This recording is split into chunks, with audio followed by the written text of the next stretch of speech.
Welcome back, everyone. It's Michael here with Offshore Citizen. Today we're going to cover a common misconception related to the citizenship by investment programs out there. I'm going to kind of debunk a bit of a myth, which is actually good news for you. I'm going to kind of explain a common misconception that people have. I'm going to tell you what the truth of it is and how that can impact your freedom and the options that it's going to expand for you. So stick around for that. If you haven't already, please hit the subscribe button, hit the notification bell. Make sure you don't miss out on any of our future videos. We try to produce great content for you every single day. And please feel free to go back, check out. We got lots of other videos with hopefully really great content for you, so check some of those out. If you aren't aware, your first time on the channel, welcome.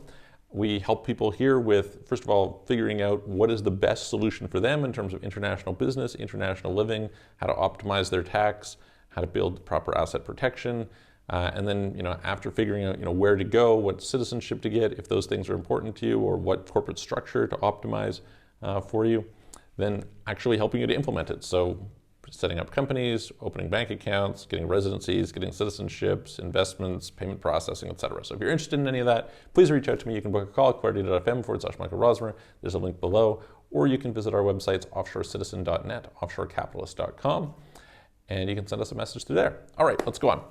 So what is this common misconception? The common misconception that I'm referring to is the notion that where you live and the citizenship have some relationship to each other, okay? I guess this is, kind of understandable that people are used to having a citizenship in the country they're born, but the important part to note here is you do not need to live ever in the country where you get citizenship by investment, okay? In most cases, you don't even need to set foot there. There's some exceptions to that. Some of them you do need to actually go and visit, but tons of them, you never even need to visit that place, okay? So, and you certainly don't need to live there over the long term. So that has a lot of different consequences to it. So I'll sometimes hear people who will contact me and they'll say, hey, well, I don't know about, doing a NEVIS citizenship because I don't really know that I want to live in the Caribbean. You don't have to. Like, you can go and live in any other part of the world and you can have the NEVIS citizenship by investment, NEVIS St. Kitts. You could get, any of them like that, okay? You do not need to live there. That's like the thing I want to emphasize for you.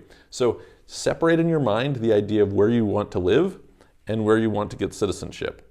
These things can be handled independently. You're getting a citizenship basically for like one of two reasons. One is either you want to increase your freedom, right? Or B is you want some sort of a plan B, some sort of a backup plan, some sort of a protection. Both, great reasons to get a citizenship. And so, yeah, maybe you want to have enhanced visa-free travel. Maybe you want to make it easier for you to access certain parts of the world. Maybe you want to be in a situation where you're going to renounce your existing citizenship and you want another one. Maybe you're in a situation where you just enjoy collecting citizenships and you want to, have that. Or maybe you're concerned that something might happen and, hey, listen, it's good to have a backup. All these perfectly reasonable, but those things have nothing to do with where you're going to live. Okay, so you can get a St. Lucia citizenship and then you can go live in Montenegro. Right? You don't have to do the Montenegrin citizenship by investment program in order to live in Montenegro. And just because you get a St. Lucian citizenship doesn't mean you have to live there. Okay, the part that goes along with that is that people will message me about the taxes. They're like, hey, well, what about the taxes? I want to prefer this one because the taxes are zero. It doesn't matter. If you're not going to live there, it makes zero difference. Okay, so St. Lucia could try to charge you, they could raise their taxes to 99%. It doesn't matter because you're not living there. You can have the passport, you can take advantage of that, you can have the visa-free travel, etc. Zero difference for you, okay? So some people have the misconception that they think, oh, where the tax rate of that country is going to affect, my citizenship. No, it doesn't. Only if you go and live in that country. And frankly, like the Caribbean and South Pacific options for sure are places that people just really don't want to live, right? For the most part. Like I have one client that I can think of who has gone to actually live in one of these countries where they get the citizenship. Very, very rare, okay? Not to say you can't do it. Of course, you're welcome to do it. Once you have that citizenship, you're free to do that. But it's just not where most people want to live.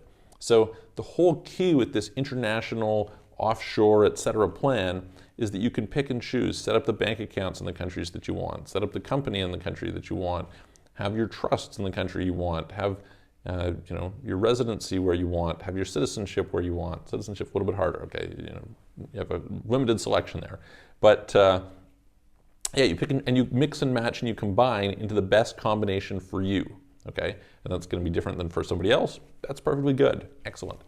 So yeah, you could, for instance, like I was having a conversation with somebody on one of our videos, and just kind of stressing, like they were saying, hey, listen, well, this other place, it may not be so good because somebody may want to live here. That's fine. Like, you can live there, but that doesn't mean you should buy the citizenship because maybe it's overpriced, right? So you can buy the citizenship here where it's cheap. You can go and live in this country on a residency permit that will eventually lead to citizenship, and you can maybe get a better combination for less money. That's kind of the thing that you want to piece together. So anyway, if you're interested at all in that, happy to help you. We work with all the different citizenship providers and programs. So it's, whichever one you want, happy to help you with that. Happy to help you make the decision of like, okay, which one is best for you under your circumstances. And so feel free to reach out to me. Again, you can book a call at clarity.fm/Michael Rosmer, or you can reach out through our websites. And yeah, let me know if you have any questions. Happy to answer them. If you like the video, please give it a thumbs up. Please share it with your friends. Please hit the subscribe button, hit the notification bell, and I'm going to see you guys on the next video.